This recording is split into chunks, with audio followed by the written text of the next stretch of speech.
Welcome back, viewers.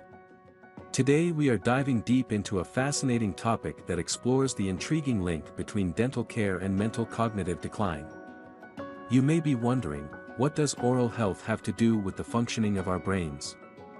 Well, prepare to be amazed as we unravel the hidden connection that could potentially reshape our understanding of overall well-being.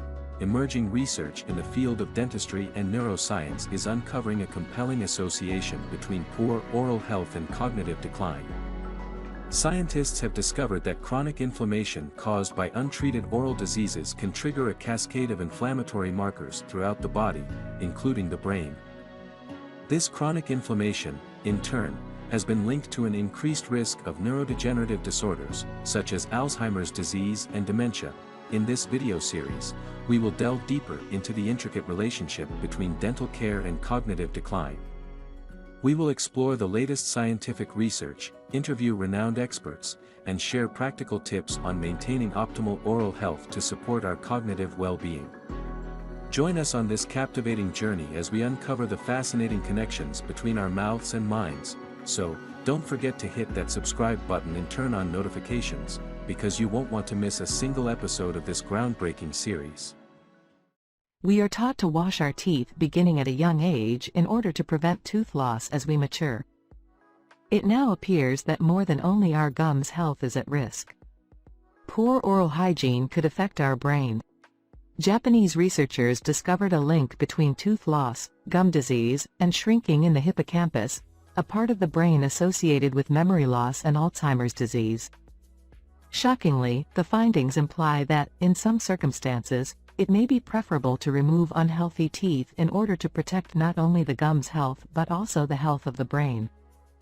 According to elderly dentist Satoshi Yamaguchi of Tohoku University, these results highlight the importance of preserving the health of the teeth and not just retaining the teeth, he says. This advances the body of knowledge on oral health in light of the expanding understanding of its relationship to cognitive function. The results of the 172-person study conducted over a 4-year period do not prove causation. Rather, they show a connection between these factors.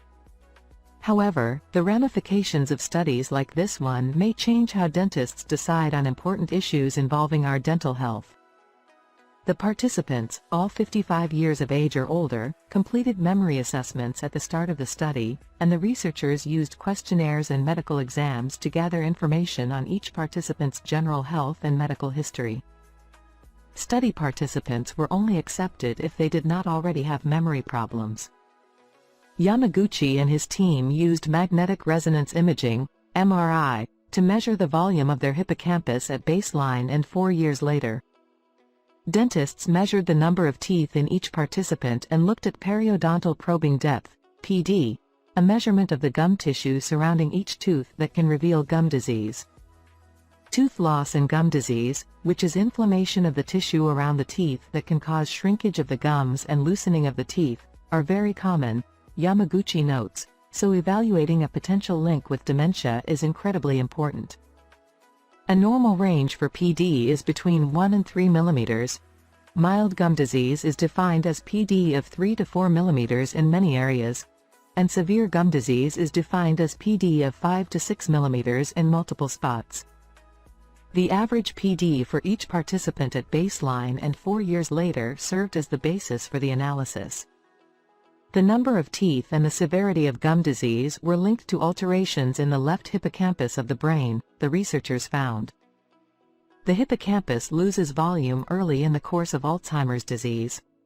Individuals with minor gum disease who also had fewer teeth experienced faster shrinkage of the left hippocampus.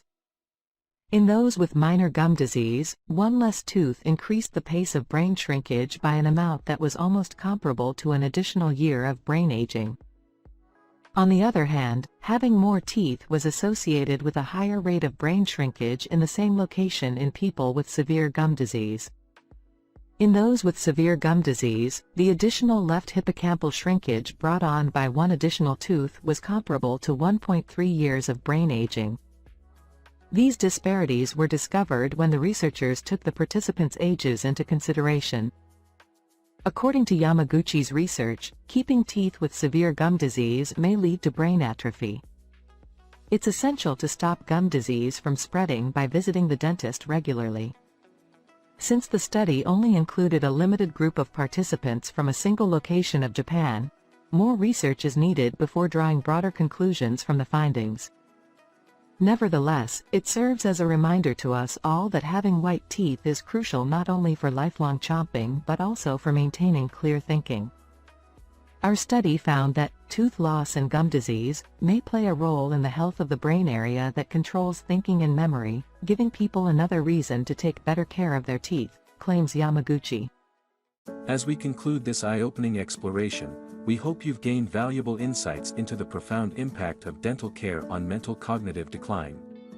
Remember, prioritizing your oral health can potentially safeguard your cognitive well-being. Don't forget to subscribe to our channel for more thought-provoking content and stay tuned for our next enlightening video. Until then, keep smiling and take care of both your teeth and your mind. Thank you for watching.